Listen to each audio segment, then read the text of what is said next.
I'm a woman of considerable means. I have not inconsequential connections. And if you will remove yourself from Brooke's life, I will make it very much worth your while. Are you trying to buy me off? Well, you climb skyscrapers for money. Why not leave town for the same? Aunt Phoebe, just what is going on? What do you think you're doing? My goodness, you startled me. I cannot believe my ears. Well, you weren't supposed to hear. But since you have, you may as well believe those words because I meant them. Look, this man is not for you. I mean, an accent is not a marriage make. Now, do yourself a favor and get rid of him. I think you better leave. Oh, please, darling, don't be melodramatic. You know in your heart that I'm right. I never thought I'd have to say this. You are no longer welcome in this house.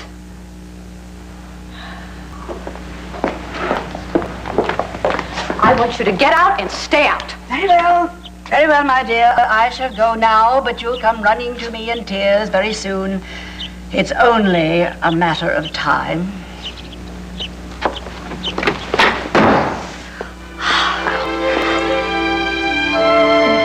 Accusing you of trying to break up my marriage. Fine, I don't want to hear it. And I also did try to use Sandy to disrupt your household. It was absolutely unforgivable. It was stupid and it was selfish. And I have absolutely no excuse except that I was out of my mind with grief over Nina's illness. And nothing like that will ever happen again. Fine, are you through? Yes, I've laid my cards on the table. Good. I'll lay my cards on the table. I don't believe a word you just said. If I thought you were sincere, no apology would make up for all the pain you caused me and my wife and my son are the enemy. And if there's ever any way I can pay you back for all the pain you've caused, I'll do it. Excuse me, Palmer. Dr. Warner. Dr. Wall. I phoned your office, and they said I could find you at the hospital. I wasn't aware you were in conference with Dr. Warner. I must speak with you. Oh, save it, Palmer. Come on, I know why you're here. You're here to get back in Daisy's good graces. Nina, she's forgiven me. She wants to put all of this on. The line is drawn, Palmer. You drew it. Excuse me, gentlemen. I must speak with you, Mr. Cortland. It's urgent. Dr. Waller, what is it, Nina? Is she all right? Yes, she's fine, Dr. Warner. My business with your father-in-law concerns a financial situation. Cliff, if you don't mind, it seems that Dr. Voll has gone to a great deal of trouble to find me, so we can continue our conversation later. We have nothing to continue. Look, Dr. Wall, will you please let me know if there's any change with Nina? Yes, of course. Thank you. Now, that was pretty close. I thought I could rely on your discretion in order to protect my daughter. I will indulge you only so far, Palmer. My primary concern is your daughter's health. Something's happened. What's wrong? She asked to see you. Enid, I can't thank you enough for your support. It's invaluable to me. I tell you, sometimes I swear I think we're the only two sane people in all of Pied Valley. Can you believe that Langley actually sees nothing wrong with her? Phoebe, I'm sorry to interrupt you, but I have to tell you, Greg is on his way to your house right now. Oh, good grief. Darling, what are we going to do? Well, I'll handle it. Unfortunately, I've had quite a bit of experience in that department. Well, now listen here, Phoebe. You make sure that he does not find out about that little conversation we had yesterday. I mean, if he finds out about that... Now, listen, when did he leave this? Well, it's about 10 minutes ago. I'd have called you sooner, but Enid, goodbye. I can't talk any longer. Goodbye. Oh, dear. What'll I do?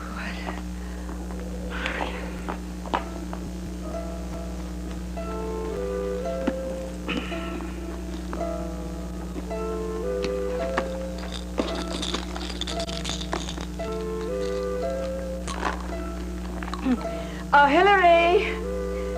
Oh, Hillary! Hey, Phoebe, what's the phone for? What's wrong with you?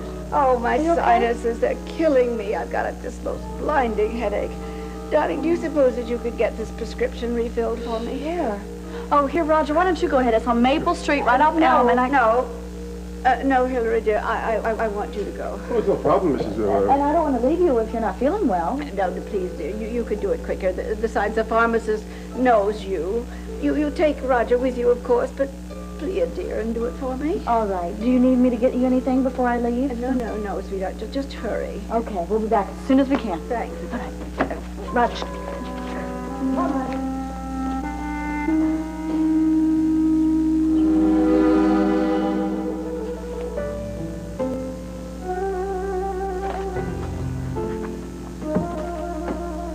Hi. Oh, my good...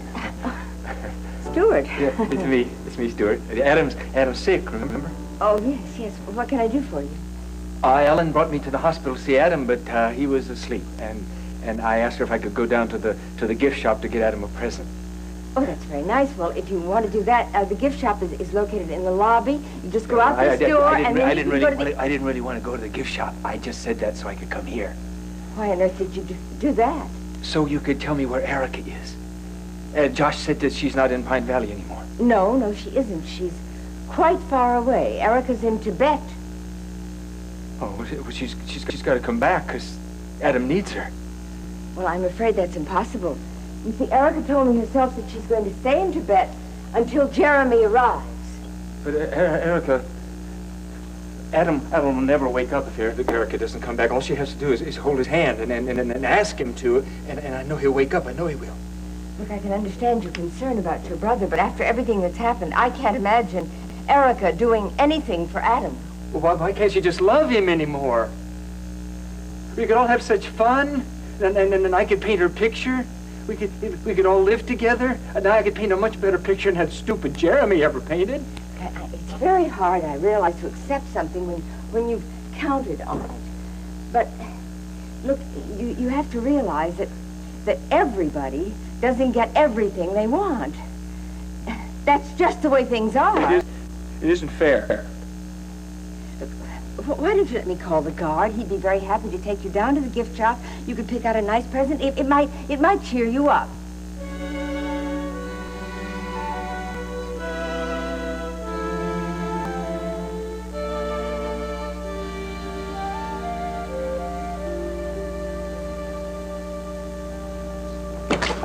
It is, sir, as you left it. When you discovered he couldn't control time, your father decreed that nothing could change. It's one of the little games he plays with the gods. Summers, you were always the only spot of light on the canvas. I must say I was more than a bit surprised when she told me you were expected. How many years has it been, sir? 7, 10, I don't remember. Somehow I've never been able to forget it.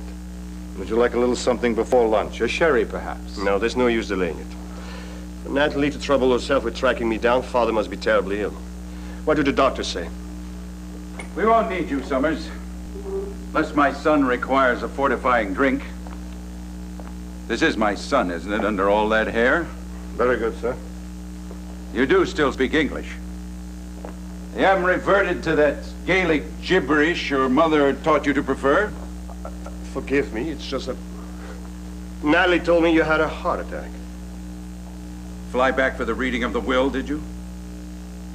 On the contrary, I only hope to see you. I'm glad you're well. You either had a miraculously swift recovery or Natalie exaggerated the extent of your illness. Your stepmother is devoted to me, as always. And if she overreacts to my health, it's only because our deep physical connection has sensitized her to it. Yes, of course. Her deep physical connection to you was very apparent when she talked to me on the phone. Well, Father, I won't tax you any longer with my presence. Since you have recovered, I'll ask Summers to organize a ride for me to the airport. Don't you want to see your stepmother before you go? See how she's changed? The nurse had just brought her her breakfast and was making a notation on her chart when suddenly Nina said, "It's hot." The nurse was so startled. As you know, Nina hasn't said a word for weeks. When did she ask to see me? When I arrived a few moments later. What did she say, exactly? May I see my father? That's all. My car's outside. You come with me. Sit down for a moment, Palmer. Yes, well, can't we continue this in the car? I left instructions for her to be taken for a walk around the grounds and then to be allowed to rest. I don't want to push her. But she asked to see me. She expressed herself twice. Once to react to her food, and the second time to make a request. Now, whether she is able to respond to the answers we give her is still unclear. This entire experience may become nothing but a subconscious memory when she finally recovers. So you say that she may understand what's said to her, but it would be on a subconscious level. That may be the case. But I wouldn't waste time worrying about what you can't control. Doctor, my daughter is the most important thing in my life, and it is my privilege to worry about her, especially when it comes to her comprehension. Now, you say that anything that is said to her may affect the rest of her life? It's entirely possible. Mrs. Wallingford, Hillary is expecting me. Yes, in just a moment. But first, I need a word with you. Frankly, I am appalled at the way you have involved Hillary in this glorified cloak and dagger game of yours. And I insist that you put a stop to it. Our friends' lives are at stake. Well, that is a matter for the police to handle, not you as their peers. And you needn't look like that. Your mother happens to agree with me. Oh, of course she agrees with you. Tad and Dottie didn't make the social register, did they? Why bother saving them? Oh, now you don't really mean that. You know as well as I do that your mother is an excellent judge of character. Besides, you cannot expect me to believe that with all of the eligible young men there are out there, you really think that Hillary should settle for the likes of Tad Martin. I think that's something that they should determine for themselves. But he is an out-and-out scoundrel. He's running for his life, and he needs our help. That's the bottom line. Now, whether he and Hillary ever arrive at an understanding, that's for them to decide. Well, I'm sorry, but as long as you have this attitude, I must forbid you to see Hillary until this horrible mess has been resolved. How can you forbid him to see me? Greg is a grown man. You can't forbid him anything, or me for that matter. I thought you were seeing to my prescription. We were. The pharmacist said it would take at least an hour to fill, so we rushed back here because we were so worried about this headache you so conveniently made up. Well, I assure you the headache is very real. Oh, well, then why don't you go upstairs and lie down? I'm going to talk to Greg, whether you like it or not. Someday, Hillary, you will come to me and beg me for forgiveness for misunderstanding what I promise you are only the highest of motives. Excuse me, Aunt Phoebe, you had a headache. I thought you were going to go lie down.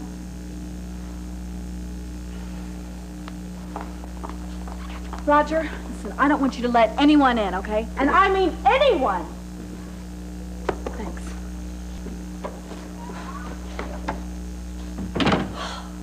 Can you believe her?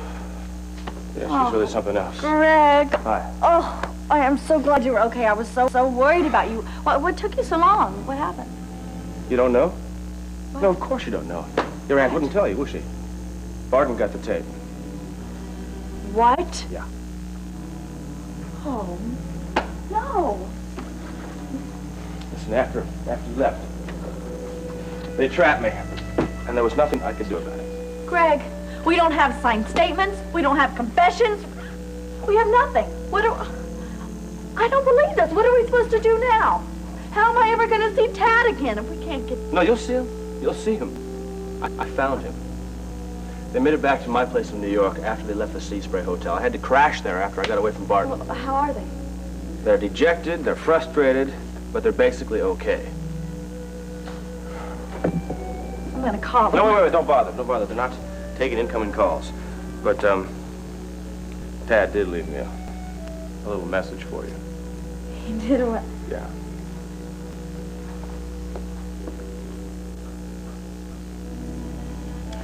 Your love awaits you.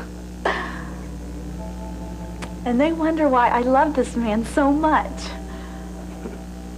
Now, Hillary, as one might have expected, Tad asked me to tell you not to get further involved in this dangerous stuff we're doing here, okay? Barton is too ugly a man, he's violent, and he said it's gone way too far. I don't care, Greg. As long as Tad's in danger, then I will do anything I have to. It's not going to do you any good, okay? Now, listen, Tad asked me to bring him the disc, and he said he would know what to do after that. The disc. You know, it's a good thing we locked that up in the safe. We didn't have that. Yeah, do you have the combination?